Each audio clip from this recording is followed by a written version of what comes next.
and welcome. Thank you so much for being here. Today I have a really, really special guest, and I'm just going to dive right into it because I've been really excited for this one. Yes! Jyoti Chand. Did I say that right? Yeah. Welcome to Unscripted. Thank you for being here. Thank you for having me. We're overdue. We're overdue. It's South by Southwest, and you made it here. This is your second year in Austin. How does it feel to be here? I love Austin. I love visiting Austin. Yeah. I think that this time of year is just Austin's so weird. Yeah.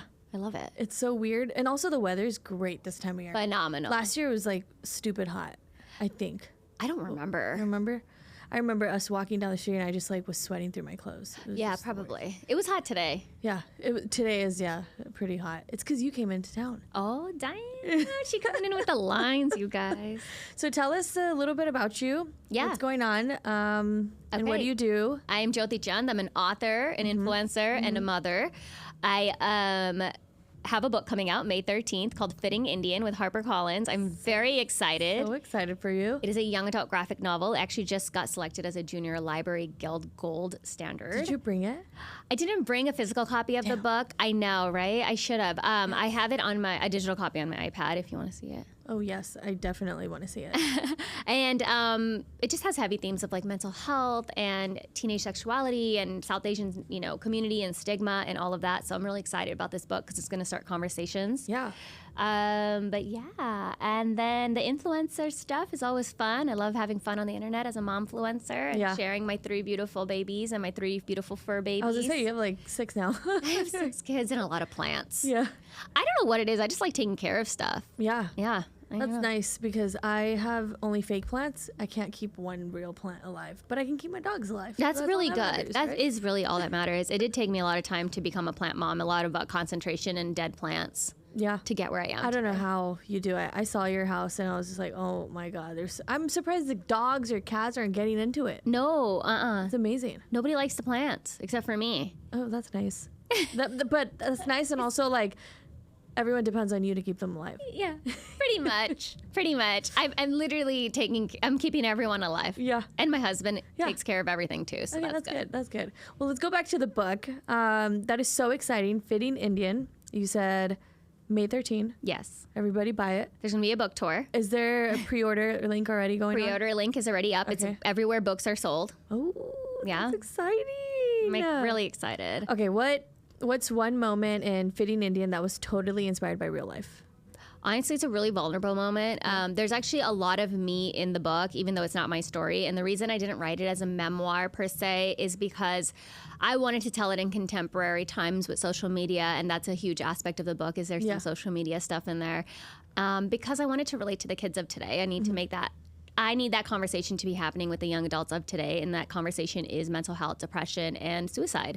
Yeah. And one of the parts of the book that is me is Natasha's journey with her mental health. And you guys, I don't want to give anything away that's going to be like climactic in the book, but her journey with mental health and that downfall and her rock bottom is very similar to my own when I was 18. And it is healing to write the book and have others read it and also feel like they're seen.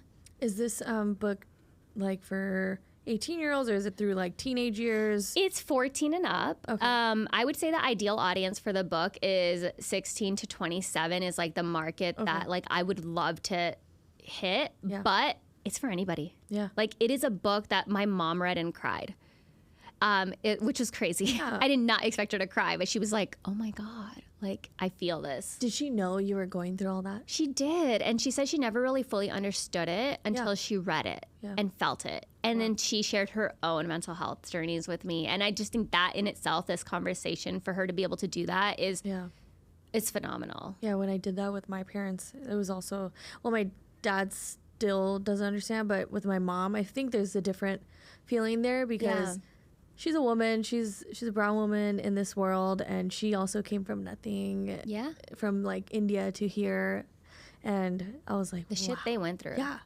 and then we go through our own shit in a different way, and it's just like, oh my God. It's just like never ending, right? It's never ending. It is a cycle, but the whole goal is just to get like one step forward in each generation and break that cycle. Try to break it as much as we can. Yeah, because of course they have their generational trauma going on to us, and then we're trying to break all that. Yeah. There's a lot of pressure. And they fought a lot of generational trauma too, right? It's just, it's amazing to see how she was able to understand that time of my life. Yeah. You know, and I am going to dive more into the complexities of it at my book tour. Yeah. I want to do that really in person versus like media wise. That's exciting. Like, I want to like connect with people. I did get to share my story last night, University of Texas, Austin. I spoke to they're adults. The students of the mental health initiative for South Asians. They're doing amazing work in University of Texas. We were talking about this. Kids now are just so incredible. Like, they're different, right? They're so different. And we were talking about how our age, we were just like unhinged and unhinged, you guys. Psycho, and also that's also trauma. It's because we didn't have the appropriate coping mechanisms to deal with our mental health, our depression, our anxiety, and our trauma that we had as children. And so we leaned on what we thought was going to help with our depression, which was alcohol, partying, sex, drugs, and alcohol, my friends. Yeah. And so, the goal now is to prepare our children, like my own, early on with the tools. Not saying that they're not going to go do the sex, drugs, and alcohol. But I want to give them the tools and know that, they have it. They have the resources. It's so important. I went through my own shit too, but then I found therapy at 22. Mm-hmm. So, and then when I found that, I was like, oh my God, like this makes so much sense. It makes so much sense. Everything is falling into line. It is so crazy when you start therapy, right? Yeah, I felt the same way. And when I first started therapy, I told my dad, hey, I'm going to therapy. And he was like, oh, don't tell them anything too personal. I know. Or I was like, what? Or it was, what did we do that you have to go to therapy? It's like, no, this isn't about you. It's a mental health little bit. A little bit. There's a little bit. I'm going to talk some shit, but. Yeah. But no. Well, that's exciting. I'm super excited. When's your book tour start? May 13th. The first tour stop is going to be in Chicago suburbs. Okay. Gotta stay home. Yeah. It's going to be with Anderson's Bookshop in Naperville, and we're going to have all the details up for that. Are you doing a full, states tour? I am. I'm doing 2 stops in Chicago right now, and we're going to be doing LA, New York, SF, Phoenix, and Philadelphia, and possibly Atlanta. Oh my God. We're still looking at it all. That's so exciting. I'm super excited. Well, if you guys are in any of these areas, obviously go stop by. I feel like this is really important, and I'm pretty sure that she's going to come up with a second one, but she's only going to do that if you support her. Yeah. Well, no, I signed my second book deal. Oh, she already signed it. The second one is a standalone, though. It is not a second, as a sequel. Okay. I just signed a book deal with First Second Comics for my second book, so it's another graphic novel. You're doing right now graphics, and then are you gonna go into a full memoir? No, I don't think I'm gonna write a memoir. I am working on something about sobriety. Okay. In the nonfiction space, but it's not ready yet. Yeah. There's more there. Yeah. Go one at a time. One at a time. We got time, dude. We don't got to hit the Forbes 30 under 30, okay? Yeah. This is like the 60 under 60 happening over here. We're gonna. I'm already over. I'm hopefully one day 50 under 50. I don't know. Maybe. I don't know. I'm okay with it. Yeah. If your book was turned into a Netflix series, who would play the main character? Let me just reframe that question. When the book is turned into a Netflix. Yes, manifestation is very real. When it's turned into a Netflix series, who would you want to play the main character? Oh my God, that is really, really, really tough, because I would want someone new. I would want I don't want a standout star that already I want fresh. Star. Yeah. Upcoming. Yeah. Yeah. So I couldn't even give you a name. Oh. So if that's you, let me know. Yeah. Let her know. Who is that? Slide into her DMs. Slide into my DMs. Tell me if it's you. What's harder, writing a book or wrangling 3 kids on a Monday morning? Wrangling 3 kids on a Monday morning. 150%, you guys. Oh, the mornings are wild. Yeah. They're always crazy. I wouldn't know, but I'm kind of scared not to never know. I don't. Yeah. I don't know if I want to know. You might want to know. There's joy to it. There's joy to the chaos if you see it, if you can. Are you by it. yourself when you're wrangling all 3 kids? So I was for the longest time. In the mornings, my husband leaves before 7 a.m. The kids are up by 6:30 at the latest.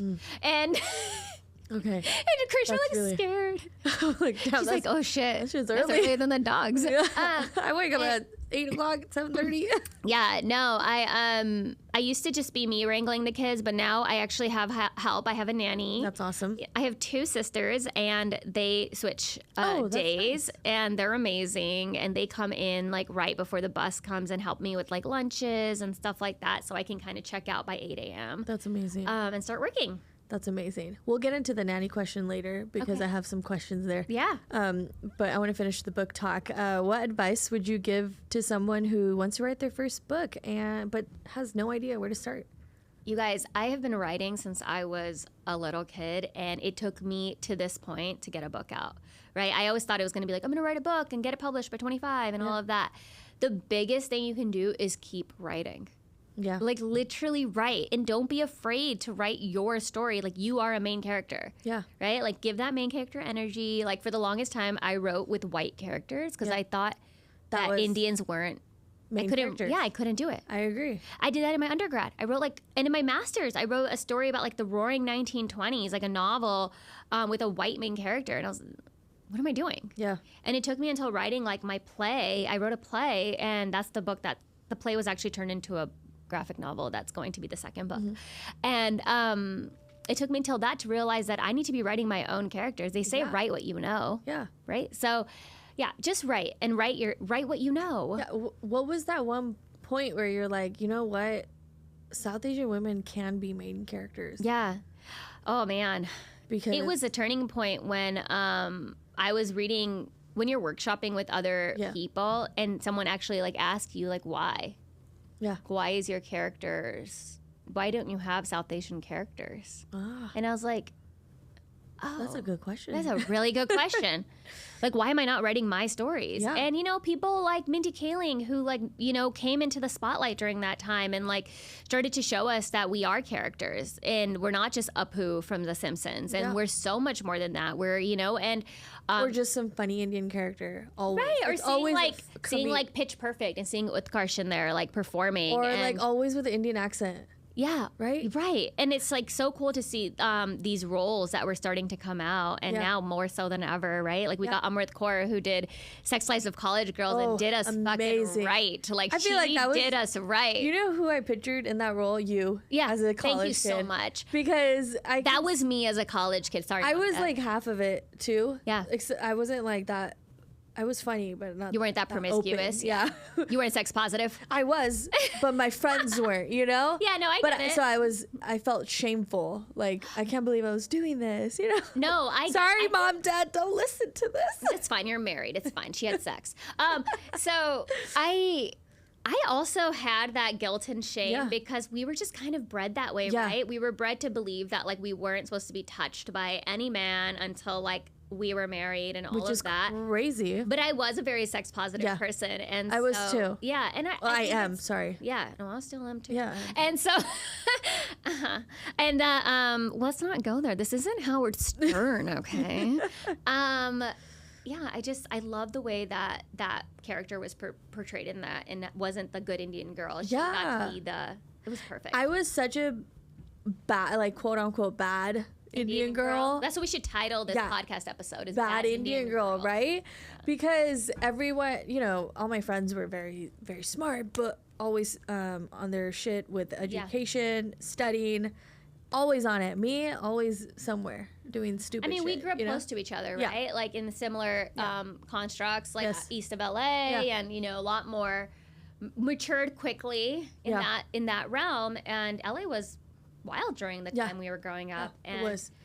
I feel like we think we were bad Indian girls because everyone kept shit under wraps. Yeah. But we weren't. I think that we were more open. We talked about it more than other people did. Yes, where it made other people uncomfortable, because now I realize like, damn, all these bitches like just shamed me so much for just being free. And it was probably I think that out of maybe not jealousy per se, No. but out of this, oh man, I wish I could do that. Yeah. I wish I could be that open Like and envy, free. you know? Envy, Yeah. but not jealousy. Yeah, not More jealousy. of like I would like to be this, but I'm scared, you know? I feel like it's more of fear. Fear. Yeah. This fear, like, of where did that confidence come from that she could say that she hooked up with XYZ. Yeah. I don't know where that confidence came from. I don't know either. I think it was more just like, oh, so I did that. That IDGAF attitude. Yeah, because you're like... that my mom hated when I was growing up. Sorry, Mom. Yeah, because it's like, yeah, so I did that. And then they're like, why? Why did you do that? And it was like, it's not okay. It's like, why? For me, it was, it's I don't conditioning, know. Right? Who was Rihanna? Rihanna was like a main role in my life. I don't know. Rihanna, like Riri?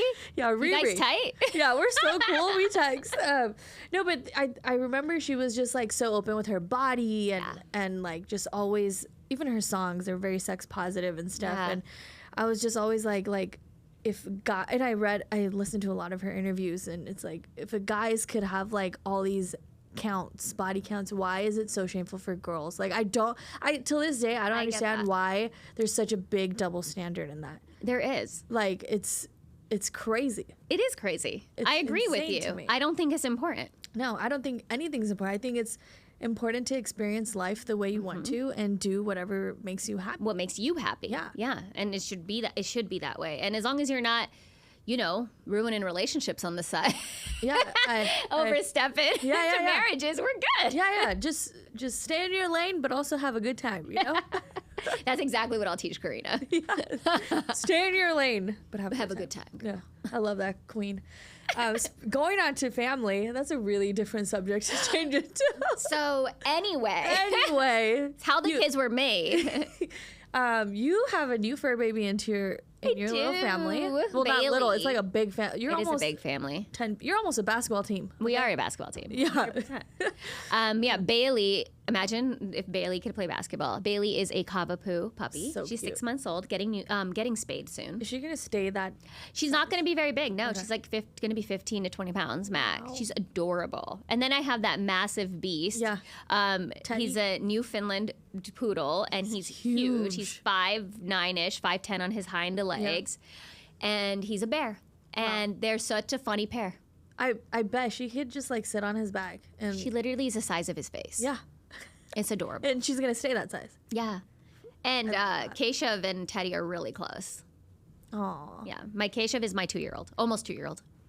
Oh, the little one. Yes. Yeah. I'm getting mixed up. There's like 3 of them. The first one, Krish. Krish. Okay, I knew it. Karina, Karina Keshav. and Keshav. We almost named her Karishma. Oh my God. Because Krish and Karishma, but then it was too close. It's also very confusing. Yeah. You know? Like Karish. Yeah. Exactly. What's the wildest thing that happens in a house with 3 kids, a big giant dog, and a new fur baby? And your cat. Sorry, your cat's probably just chilling. You know? My cat is just like, what the is happening here? What? And she's watching from above, Yeah. She's like, I'm not getting in this shit. Yeah. What's the craziest thing that happens? Let's see. It's just really loud. Yeah. Sometimes it's really loud. I have like these earbuds I put in when it's too loud because I can get sensory overload. Yeah. And I think that's really common with moms. And I feel like some moms feel bad about it. Like they're like, oh, like I feel bad. Like I'm annoyed by my own like house, right? But it's like, dude, you can only handle so much chaos at once. Overstimulation is so real. Like That's if you have the to word, just right? like Overstimulated. I get overstimulated just with Shay talking so loud in my presence. That's and how I I felt already my had dad on such a great speakerphone. I had such a like busy day, and then you come home, you want to be calm, and he's just like yapping really loud. I'm like, can you shut the fuck up? Yeah. I love you, but shut the fuck up. I love you so much. I got these like earbuds from Amazon. They're called Loops, and I wear them around. And the kids know if my loops are in, like, mom needs like, mommy's just gonna go inside. Mommy gonna go inwards right now. They know? Yeah, Like, do you let them know, like, hey guys? I'm overstimulated. Okay, that's good. Mommy feels touched out. Mommy's overstimulated. Mommy has feelings. She's human. Yeah, I'm glad because. And I don't say it in a way that makes them feel bad. I'm like, you guys do you. You guys are having fun. That's cool. Mommy's just gonna pop these in. Yeah. Okay. I'm here though. Are If they you need me, those- tap me. Yeah. So they're noise cancellation. They're like a noise reducing. Okay. Yeah. And so I have those, or I have like, I could put on a podcast or things like that. But the craziest thing is when the dog gets zoomies. Oh. because he is the little one or the big one? the big one, because he's like 100 pounds. So if he starts getting zoomies, the toddler gets knocked over, the couch moves because he jumps on the couch and he moves like the 11-seater couch across the floor. I just imagine you didn't take a video of this because I don't think I've ever seen this. I can probably grab a video from our Ring camera because So it is funny. insane when he gets zoomies That's in our so house. It is madness. I And love if he that. has mud on his paws from outside, Oh. so if sometimes he comes in from outside with zoomies and he comes in fast and he gets, it's a mess. It's like just paw prints everywhere. We had to pull out the Bissell, you know? Yeah. Shay would kill me. We clean their paws like religiously every time they go pee outside. Come in, clean their paws. That is really sweet. Because Don't do that. I have to. I would too, but I mean. But you also have 3 other kids. Like, Yeah. how many paws are you gonna clean? No. You know? You can't. You can't clean a lot of paws. Yeah, yeah. Well, going back to your nanny, I was gonna ask you a question. Was, did you feel like, because there's so much stigma around having a nanny in Like your having house. help. Yeah, or having help, having a nanny. Did you feel any kind of guilt towards that? In the beginning, I did. It took me, I was like, it wasn't really guilt. It was more fear of like leaving my child with somebody else. Yeah. I had, so Which, with Christian understandable. Karina, I didn't have help, outside help, hired help, I should say. I had like my in-laws and my parents would go in and out. My parents don't live near me, but they can fly in and out pretty easily. And They then live in Vegas, right? Yeah. Yep. And then my husband and that was it, right? And it was Christian and Karina are Irish twins. They're 16 months apart. And then COVID happened and it was just me and them. And that's when I was like, I guess I'll write a book. Yeah. I don't know where that came from. I was like, I look like I have time. How'd you even have time during COVID? I woke up at 5 a.m. every day to write shit. it. And then K-Shift came around, and now it's like, I was like, man, I actually need help Yeah. because I have so much happening. Like, obviously, the career has, like, blown up since then. Things are moving. There's other aspects outside of just creating videos and doing all of that I was doing before with just Christian and Karina. And so now that I call them K and K. Now that K and K are in school, I was like, all right, I'm gonna hire help. So I started part-time with a nanny in July, and she came 2 days a week, and then moved into 4 days a week starting in January. And That's it's amazing. been phenomenal. So Yeah, I do feel Monday like- through Thursday. I feel like moms deserve the help, or any Well, we household need it. needs it. Parents Yes, need help. they do. And as much as like the whole, no, you don't, like I was telling you before this, my cousins always say like, you have a kid, you don't need help.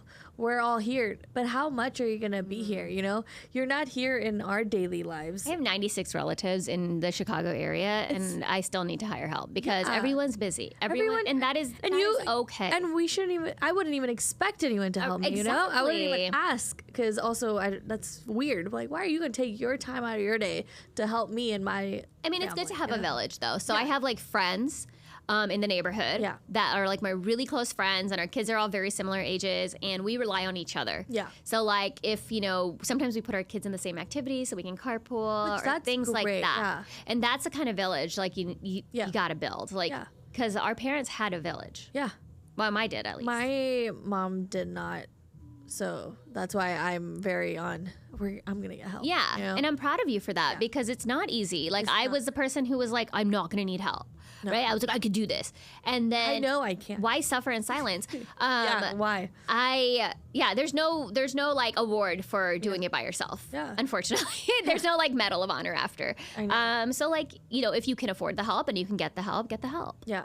I completely agree. And I feel like it needs to be more normalized. So I'm glad you're sharing that on your social media as well because you have a big platform too. So I'm pretty sure moms probably reach out to you. Do people reach out to you about that? Yeah. People have asked me for like my nanny questionnaire, like how, and I reached out to people to ask them to help me with that. So like, it's nice that people are being a little more candid about the help that they have on social media because sometimes it makes it look like, oh my God, you do so much, you do it all. And it's like, I do a lot. I'm not saying that I don't, but I also delegate a lot. Yeah.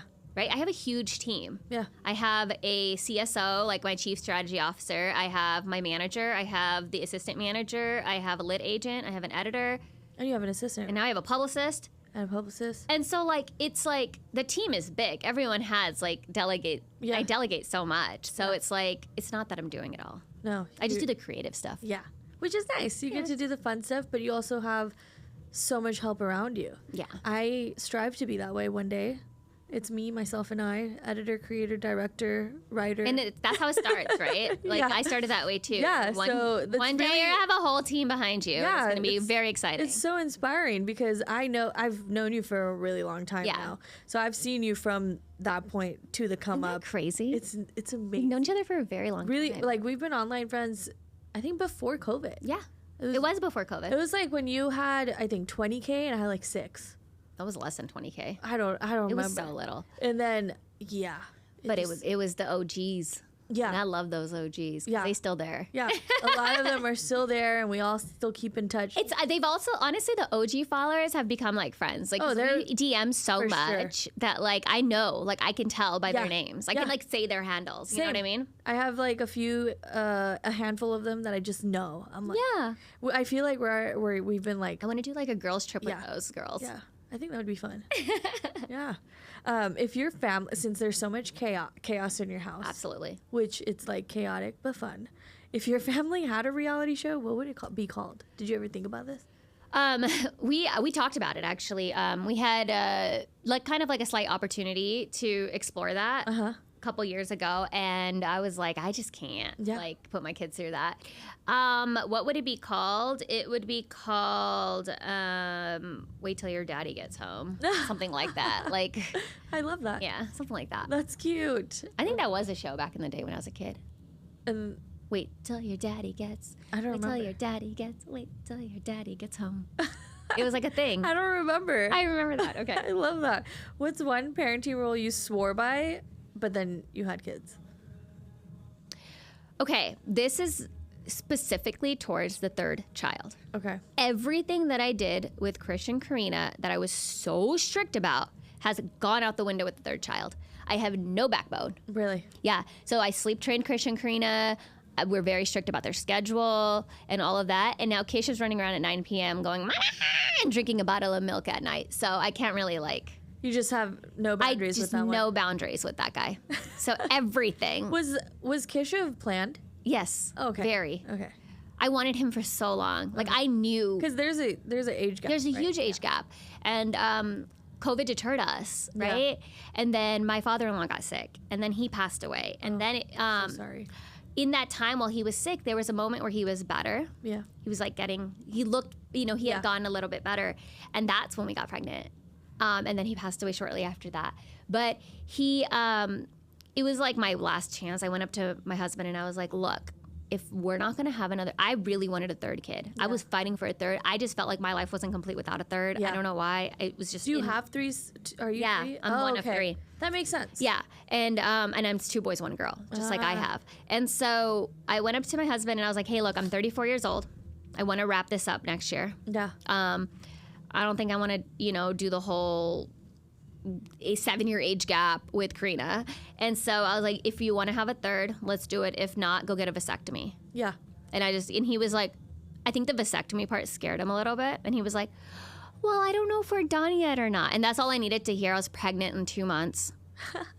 And then did he get a vasectomy after? No. I actually ended up getting my tubes out during my C-section. Okay. So I am done. Okay.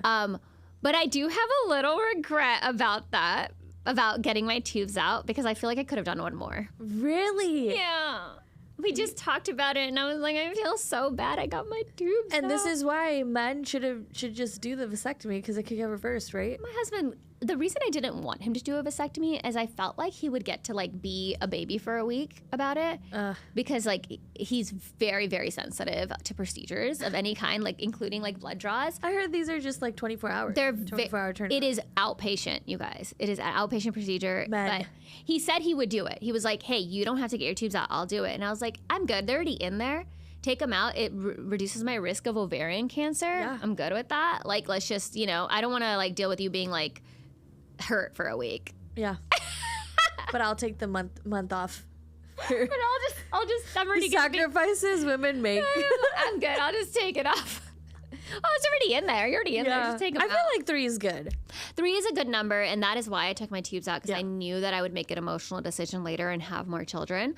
And so I knew this was coming, but right now I'm having a really hard time coping with the fact that I'm done. Yeah. And that to me is like I could cry. Like just knowing that part of my life is over. Oh my God. This like pregnancy. Did you love baby. being pregnant? I loved every aspect of it. Really? Not just pregnancy, just the newborn phase, the nursing process. Like even when it hurt, I don't know why. Like I felt like this was like my calling was to be a mom. You didn't deal with any postpartum?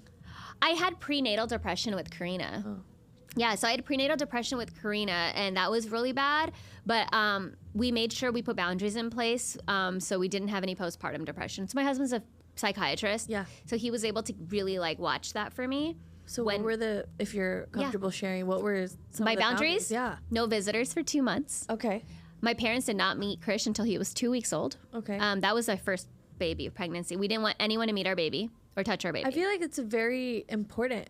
In Gujarati families, like at 7 days, they have like the brothers, sisters come and tie something on the baby to, bless them or whatever. But I feel like as a new mom, I always would go and I'd be like, why is no one taking care of the mom? Yeah. I would go to my puppies and be like, are you okay? Yeah. Like, are you guys, because it's like so many people in your house and she just had a fucking baby.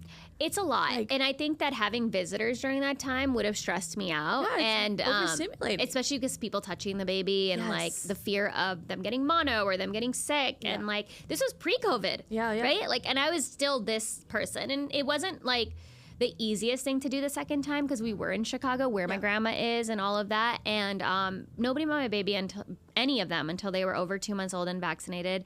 And nobody remembers that. They love the kids. Yeah. And it made our life so much better. All we had was my parents. Did they get upset when you said, no, you can't come? I think there was some backlash the second time around. In Baltimore, nobody really cared because we were in Baltimore. Okay. But the second time around when we were in Chicago, there was some backlash of like, oh, like that's why? Like kind of thing, like what makes you so special? But I didn't care. Yeah, I would definitely have those boundaries. If they showed up at my house, I would have been like, get out. Yeah. But my in-laws waited until 6 weeks to meet Krish, so they let my parents come first, which was really sweet. But the second time around, they were all there from like the day we got home from the hospital, but nobody came to the hospital. Okay. I needed that. It's a very vulnerable moment. You're like tits out, like everything bleeding from everywhere. Like it's not something I really wanted to share with even my own parents. So yeah. Just you and your husband. It's a very intimate time, but it also helped my mental health to not have to prepare for visitors. Yeah, I agree. What's one parenting or time management hack that's actually changed your life? Oh my God. There's no such thing as not enough time, I feel like, for time management. Okay. So like if you have a 5-minute window and you can use that 5 minutes to brainstorm ideas for something, that is a great way to manage your time. Like never see like you sitting at a car wash for 5 minutes as, unless you need the downtime, it's not downtime. Yeah. Right? You can use that 5 minutes, especially in parenthood. You really learn that every minute counts. I have written paragraphs in like 10-minute periods. I love that. You know what I mean? While writing this book.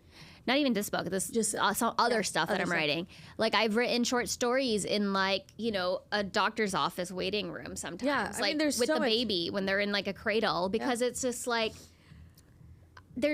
you just have to use your time so wisely. Or take those moments to breathe. Or take them to breathe. Yes. No, of course. Like I also like to breathe. Yeah. But you said manage time. No, so. both. But that's also important a part of time management. I actually do. Too, right? I'm really good at self-care. Yeah. So that's really good. That's good because how do you even manage that with so much in your house, Yeah. How do you perfect. How do you find time for your self-care, or what are your go-to self-care things? I think one of the biggest things mothers need to get rid of is guilt. Yeah. We need to stop feeling guilty for everything. Yeah. Actually, Soumya Dave just wrote a book called The Guilt Pill, and it comes out April 13th, but it is about a pill that removes guilt. Like, imagine if there was a pill that got rid of your guilt. Oh, amazing. And how powerful you could be. And it's actually a really powerful book. I would love that. Yeah. And so it's fiction, but it's just really cool. But yeah, like guilt really does hold us back as moms. Like we're like, oh, I can't go sit down for 10 minutes because my kid needs XYZ. But like, I'm at that point where I'm like, you guys good?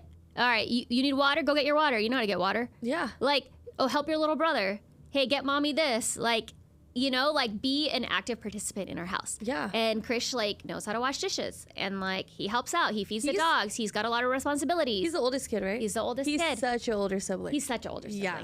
And then Karina also has responsibilities of her own and like things that I could just be like, hey, look, like that's your job. And Keshav's learning. Yeah. So by watching them. Yeah. I completely agree. Guilt holds us back, not just in momhood, but everything. You do. It holds us back so much. You cannot feel guilty. You cannot. Like guilty for resting. That's a huge one for our community. I still sometimes feel guilty, but then I have to snap out of it. Hey, yeah. Why are you feeling bad? You don't always have to be productive. My husband's great about that. If I'm like feeling like shit, I'm like, I feel so bad. He's like, why?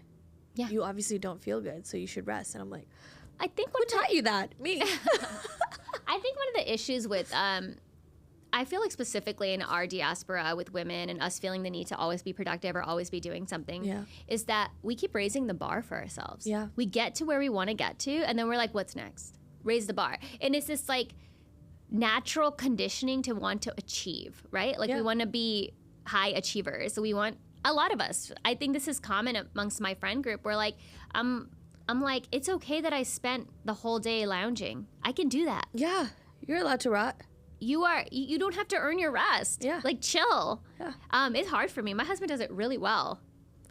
Well, he also is a psychiatrist, so I feel like he's gotten good at that. Yeah, like I just want to sit and read sometimes. Yeah. And I sometimes will just do that. So well, that's good. As long as everyone in the house understands that. And I feel like the more you do that for yourself, your children will also see that and be like, wow, mom's taking a break. I'm allowed to take a break too, you know? Yeah. And so even because I think we grew up with parents that were always like, we got to do this. We got to do that. They're on the go. Yeah. Well, they had to, right? Yeah. And so your kids are probably like, wow, mom is resting. So when they get older and they're feeling really overwhelmed, they're like, oh, okay, I could rest. Yeah. I'm not feeling so good. So no, they will. Also, your husband's a psychiatrist. You're really good at with your feelings. And I feel like that's amazing. Yeah. You and Bile, I've seen you guys, the way you guys talk to your children. And I feel like we've seen your guys' kids grow up online. I know. And they're so good with their feelings. I was like, at that age, I would just sit there and cry. And I know. Not say why. Well, they do that too, though. Yeah.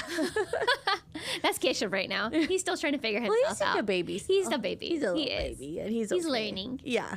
So, I also got really interested in your journey because of your sobriety journey. Yeah. And you started sharing that online. What empowered you to start doing that or start your journey and then also share it online? Yeah. So when I first became sober, I didn't tell anybody off the bat because I needed to know that it was going to stick. Yeah, it's your thing. Yeah. So I waited. I told myself if I'm still sober I started in January and I said if I'm still sober in April, then I want to share this on my socials because I was a very transparent person on my socials and I felt like I wanted to put that out there. The other one reason I put it out there was because I wasn't talked about enough that it's not that I was like drinking out of a brown paper bag falling on the floor like in the morning. I was drinking how I felt everybody was drinking at that time. Just overloading. Nightcaps and this and that and feeling just like worn down from it. And I was like, I wonder if other people like also feel what I feel, like this like in between alcoholic, like this in between drinking problem where it's like not like I could stop. But, like, I also want it. Yeah. And it's like you have one drink, you're like, oh, this is fun. I want another one. Yeah, like, I didn't have, like, a really cutoff point. Like, I just would drink and then get completely shit-faced. Did you not get anxiety the next day? Always. I get Always. That's why I don't drink as much. And if I have... I don't know what I say or do. Yeah. And if I have, like, a little more than I'm used to now that I'm older, the next day I feel the worst anxiety in the world. And when I saw your journey, Bile's journey, it really inspired me it's okay to cut back. Like I don't have to be a social drinker. I can just grab a little diet Pepsi or Coke Zero or whatever. Something, a mocktail. And it is really cool how the sobriety industry has grown so much, especially with like the drinks and all of that. I'm sure you know that a Fresh Sip has a lot of cool stuff coming out. And we're going to be selling. I am going. Okay, we're going to be I'll see you there on Sunday. And it's very, very, very hopeful that our kids are going to have a very different experience with alcohol. And as we said, they already are, right? These kids are already having a different experience. It's amazing. I love it. Except if we can get rid of vape pens, that'd be great. Oh, that would be great. Those are so harmful. But I don't have anyone in my family or little kids do that. I don't either. So thank but, God. Yeah. But if they do, I'll rip it out of their hands. Rip it out of their hands. We're getting old. Yeah. I'm like, am I old? But no, that's really incredible. Like, honestly, you've helped me, so I can only imagine how many people you've helped. It is amazing to hear when people are like, I've been sober for 2 years because of you, or I've like, thank you for inspiring this journey, or thank you for like saying that you struggled with alcohol. Yeah. Because it's hard to tell people, especially in our culture, like that you're struggling. Yeah, it's also like people, like you said, people think when you say you're struggling, they're gonna immediately be like, you're an alcoholic. Right. It's like, and no, I am to some extent, because alcoholism is a spectrum. Yeah, but when other people, like myself, if I'm like, oh, I'm struggling, like, you know, some days I'll like be okay, and some days I'm like, I drink too much. Yeah. But then you're like, no one's gonna tell me like I'm an alcoholic, but I'm like, am I an alcoholic? Yeah, and if you're out there and you're like wondering if you're an alcoholic, then just you asking yourself that question is something to explore. Yeah. That's all I say. Like, explore it. Like, it doesn't have to be 100% sober. Yeah. That doesn't have to be everyone's answer. It could just be intention and moderation. Yes. So that's what your guys' journey helped me realize. Like, I don't have to always be a social drinker. Yeah. Not that I was crazy, but, you know, in my college days, my friends would say otherwise. Yeah. If you know those stories, just keep them to yourself. Yeah, please never... Aren't you so glad we didn't have smartphones? I am so glad there was no form of actual social media like TikTok or videos or whatever. Yeah. It was just taking photos of your food. Yeah, taking photos and then putting them in Facebook albums. Yeah, exactly. In MySpace, whatever. No, I am so thankful because I was pretty fucking dumb, you know? To put it lightly. No, but your journey inspired me to like, it's okay to cut back, and inspired my husband also. Like, we don't drink a lot anymore. Oh, and honestly, it's helped our relationship too, because we're more connected. And I mean, of course, if we want to have a night out, we'll do it. Do it. But it's like once in a blue moon. But there's intention behind it, right? Yes. It's like, okay, today's the night. We're gonna have some drinks. We're gonna do it up. We're gonna Uber. There you go. And then we're gonna go home at 10 p.m. drinking. I like it. But you know, I really appreciate that, because I think because of you, it opened the door for a lot too. I'm so happy to hear that. You have no idea. That's all we want, right? Like, yeah. And I was saying this last night at my talk. Somebody had asked me, like, aren't you worried that people are going to, judge you or talk shit or whatever it is? And I was like, it's fine if a group of people are talking shit, because if one person comes up to me and tells me that I helped them, that's who I did it for. That's all that matters. That's who I spoke for. I agree. Yeah. I couldn't agree more. And on that talking shit with social media, you and I share a lot of personal stuff, and we just keep it real, because I feel like authentic, if you don't, it's like, why are you here?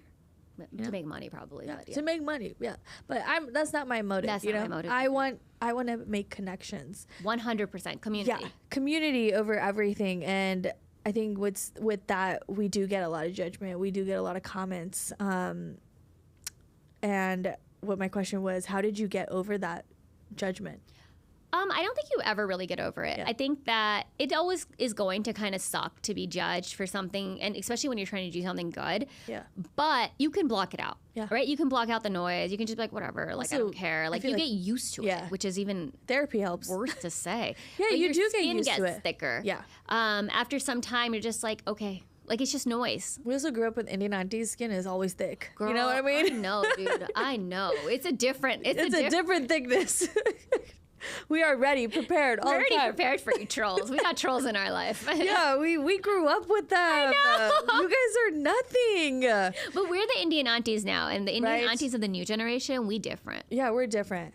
I don't want to call myself an auntie yet. You're an auntie. But I think I'm an auntie. If my kids met you, they'd be like, auntie. Oh, man. Namaste, auntie. Oh, my God. No. When did you realize, okay, people actually like my unhinged mom content, so I'm going to keep going? Yeah, I think I realized that like in 2020 when pandemic hit, and was it that one video where you were up on a countertop? Yeah. That was 2021. Oh, okay. So in 2020, when I started just like really just sharing like I had 2 toddlers, things were crazy, right? Like stuff was happening, and we were in the pandemic, and I'm like literally sitting here with these kids. I think sharing that relatable content was really the part that like brought me up, because moms wanted to see that they weren't alone and that not everyone's house is perfect. Yeah. Everything's not always clean. There's dishes in the sink. People are drawing on the walls or the carpet. Yeah. And that is just our reality. Yeah. Like, shit's crazy. I saw this content the other day of this mom who posted like her after school routine, and it was like going viral. And it was like the calmest and cleanest. I think I know who you're talking thing I've ever seen. I think that is her content style. So I'm sure she's like doing something in that realm. Like she's only filming those parts, which is fine, but it's not relatable. Yeah. And that's not where I wanted to be. I was kind of over the aesthetics of Instagram back then. It was very aesthetic, very pretty. And I was like, no. This isn't real life. This is my real life. And so people started relating to it, and you were like, oh, hell yeah. Because motherhood is lonely. Yeah. There's a lot of motherhood that's lonely. And if we can just, eradicate a little bit of that loneliness, it just becomes a little bit easier for that person. I agree. Yeah. Well, I'm glad you share it. It's amazing. It's fun. It's chaotic, because that is what life is, right? Yeah. Fun and chaotic. And people always say they miss my motherhood content, but I can only share so much of my kids as they get older, especially because they have opinions of their own. Yes. And I really appreciate that about you, because I'm sure because I've been seeing a lot of family vloggers these days. They're like, keep posting their kids, even if they don't want to be on. I don't know if you're watching that documentary on Hulu too about that family.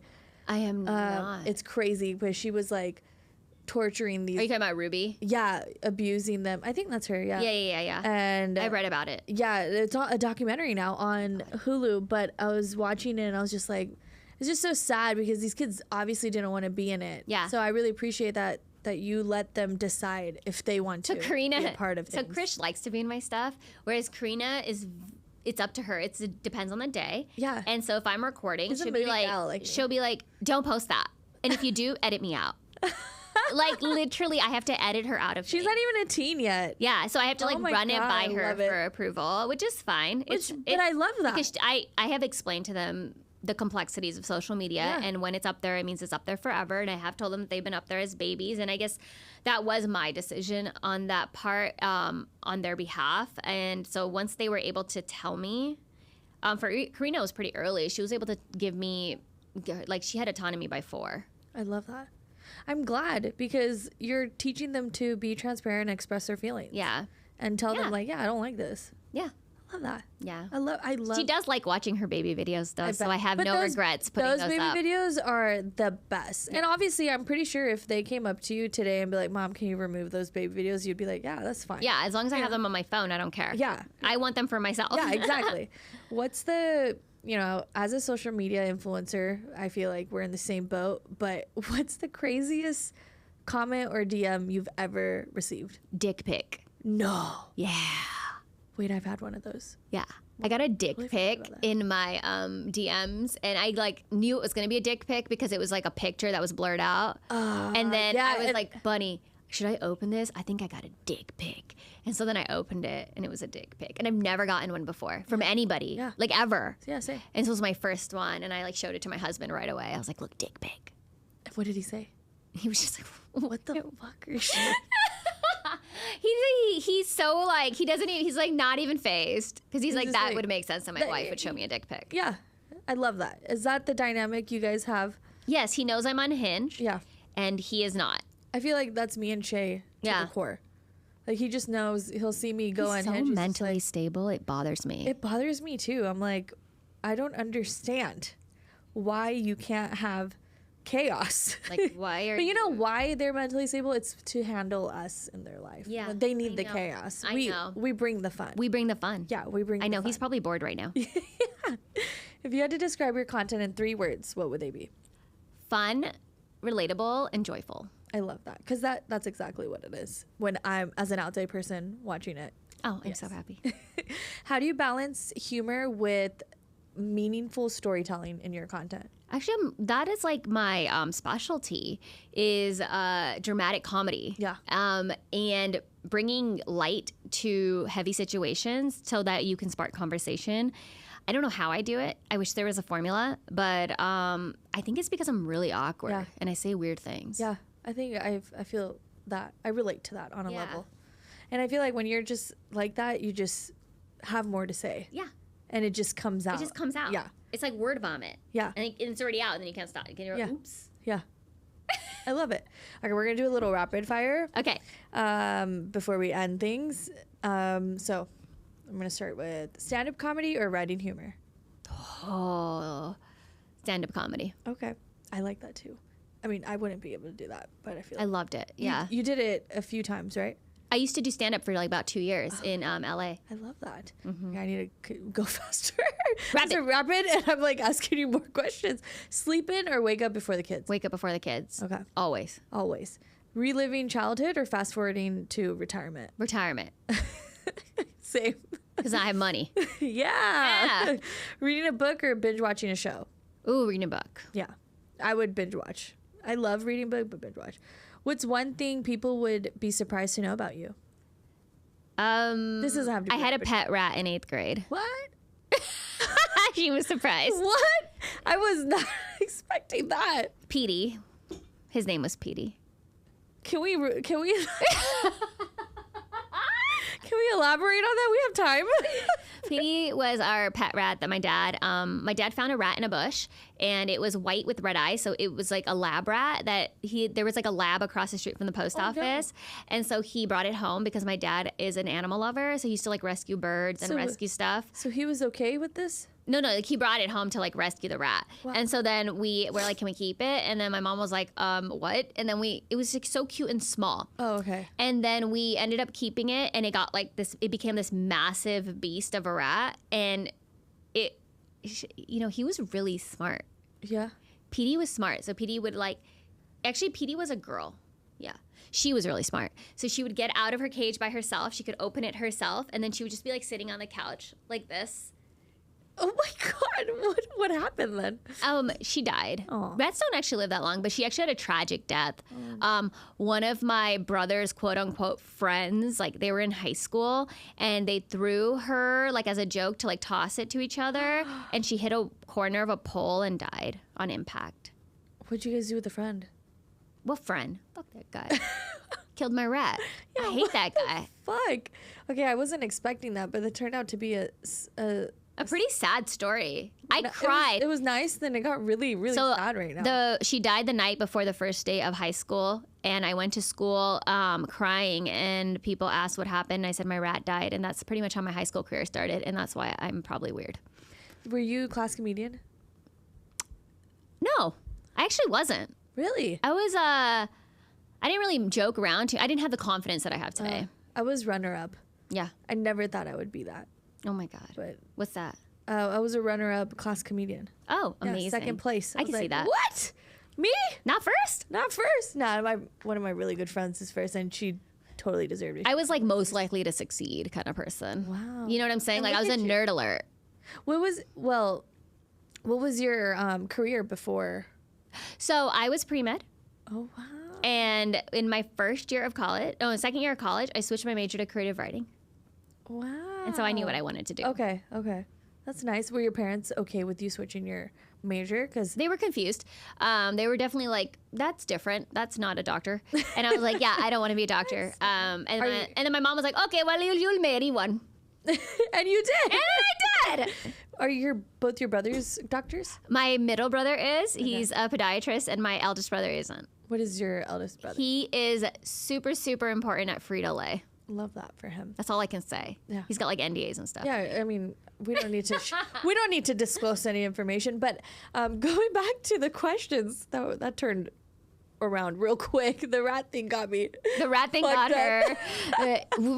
Mom, Dad, we're gonna need to find pictures of Petey. Petey. I need to see because I can't. I need to see it to believe it. So cute, fat rat. If you could have dinner with any celebrity, who would it be?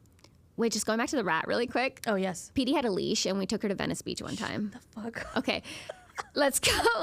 Go ahead. Next one. What was it? No, wait. You can't just throw that out there and then expect me to not ask. A harness and a leash that was like made for a cat. Okay, but how are people reacting? It's Venice Beach. I know, but so it's totally normal back then. Oh, man. Okay, go ahead. Next question. Just imagine it while you ask me the next one. Oh, man. If you could have dinner with any celebrity, who would it be? Mindy Kaling. Okay. Wait, you haven't met her yet? No. Or Simu Liu. Oh, Depends where this dinner's going. Yeah.